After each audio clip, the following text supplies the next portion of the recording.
Welcome and thanks for joining me today. I have been suffering from a very bad creative block, and I decided to work on this project and share it with you in case there's someone out there who's feeling the same way I am. I'll start by showing you the paints that I use. I got out my core set. It's a set of 12. They're vibrant colors, so I thought that would be a nice start. And then secondly, I got out my collection of blues. This is my set of blues and greens. And this is my set of reds, pinks, and yellows.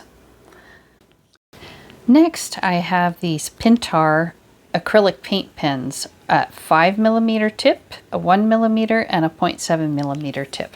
I also have some Sharpies here, but the smell of them starts to give me a headache, so I alternate between the two. One is classified as a fine point and the other is an ultra fine point. I've taped down my B paper, and that's cotton paper. You don't need that if you don't have it. And I have some nice brushes here that have a good point on them.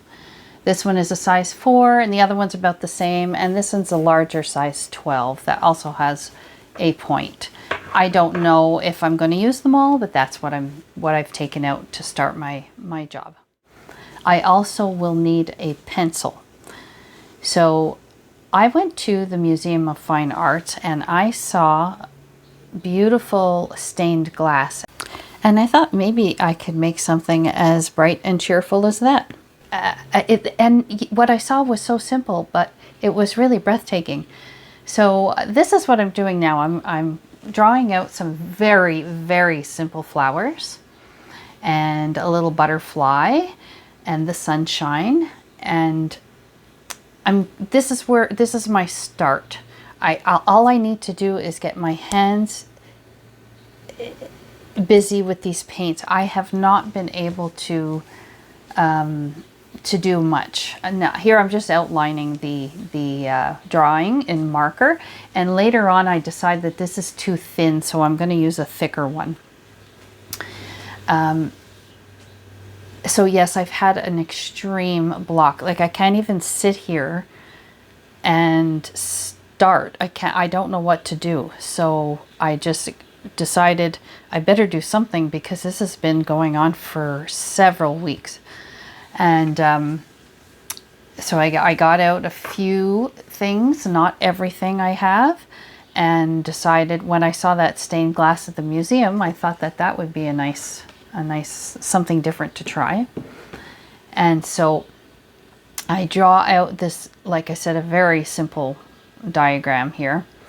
And what I'm going to do is I'm going to use my pencil first, and then I'll outline it later in marker. And I'm just drawing what looks like tiles of glass. And I'm trying to make, now I've discovered that I'm trying to make that look like sun rays. So if you're doing this, just try to connect your flowers or your butterflies or whatever you use, whatever you drew out. Try to connect them all. So when you add your marker, you're going to have individual spaces to paint in. I thought a couple of clouds would look kind of cute.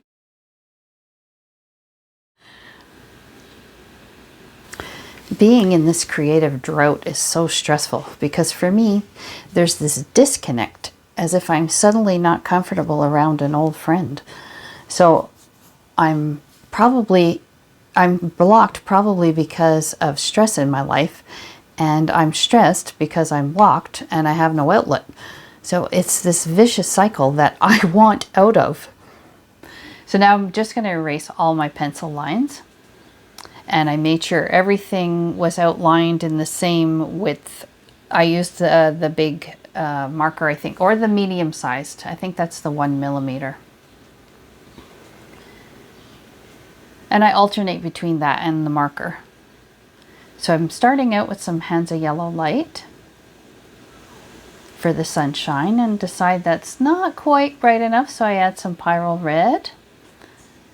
And stained glass, I've never seen stained glass that wasn't really bright. But I haven't seen, you know, a lot of stained glass, but what I have seen is usually quite bright. So I try to keep my colors really bright. And the Quin Magenta for the petals, what I've done with all the flowers, you'll notice, is I'm trying to use similar colors, but I mix them ever so slightly so that they all have some harmony, but they're bright, nice, bright individual colors. I didn't want everything the same color.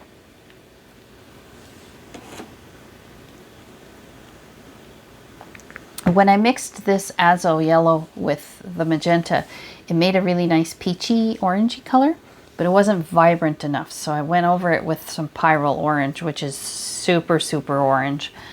And I think that looked a lot better. So I think, I don't think as I'm doing this voiceover, I'm not over my block, but at least I did something. I'm not sure what's causing it. As I said, I'm going to keep doing these little projects and just see if it comes back on its own. And this is kind of fun, and it's really, really stress-free because I have no idea what it's going to turn out like at this point, and it doesn't have to look like anything. I'm not trying to get it to look like anything. And I'm not trying to teach you anything either. I'm trying to just get my hands busy, get back into these paints and enjoy myself. And maybe let myself enjoy it is more what I should say.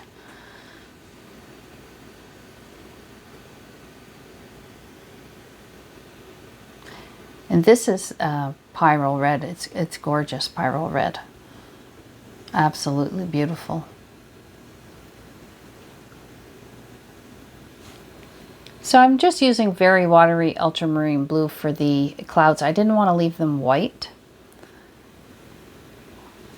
And I'm making my own green by adding some Hansa, and I think it's cobalt blue.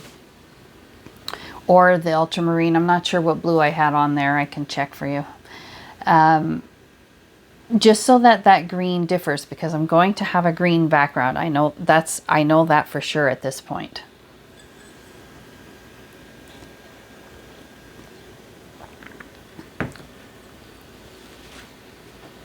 Now, what I want to do is right beneath that sun, I want there to be sky.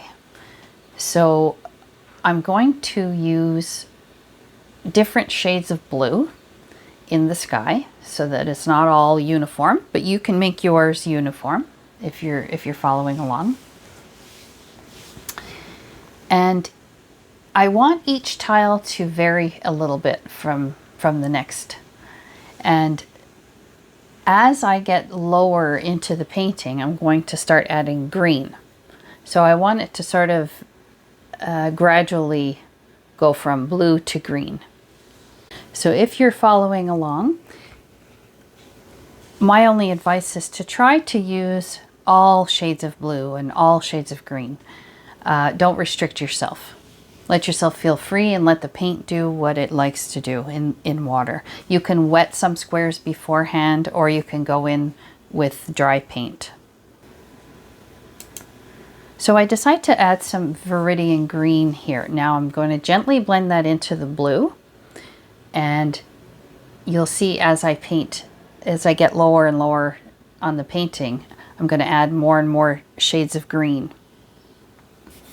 For now, I just wanted to blend it in with the blues.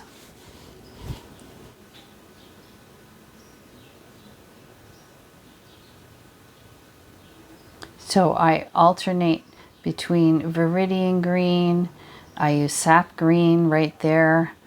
I think I used some Hooker's green.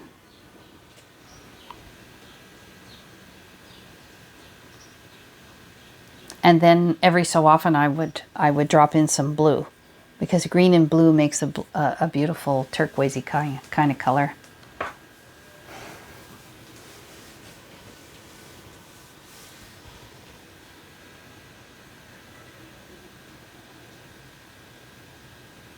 And it's around this point where I've decided that I'm really kind of enjoying myself. I'm really actually relaxed while I'm doing this. In the beginning, I was really, it's some kind of a stress. I can't really describe it any better than that. It's something that blocks you. You can't even reach for your paints properly. I'd really like to know in the comments if anybody's ever suffered this, because this is a first for me, especially for this long. And part of the reason why I wanted to alternate my colors, back to the colors, is because I wanted it to look like the sun was shining in certain areas a little more than others.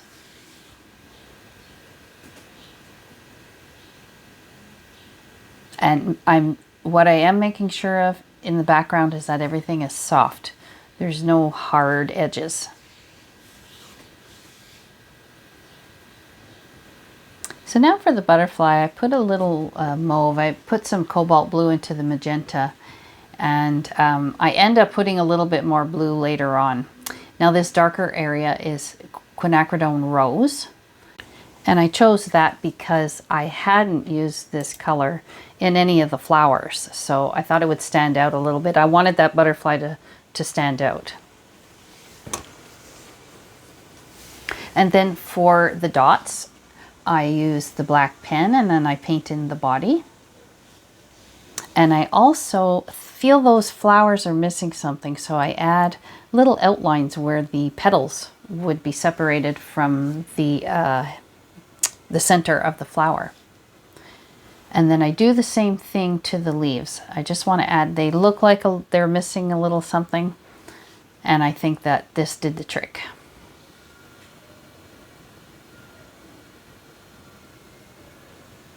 Definitely no realism in this painting, as you can see. So the pressure's off.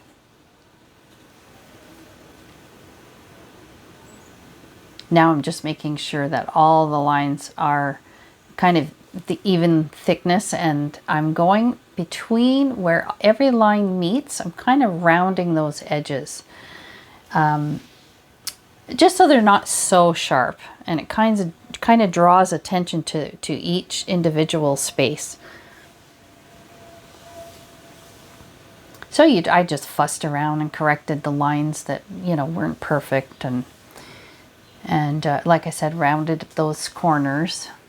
I'm sure I missed a few, but I did my best.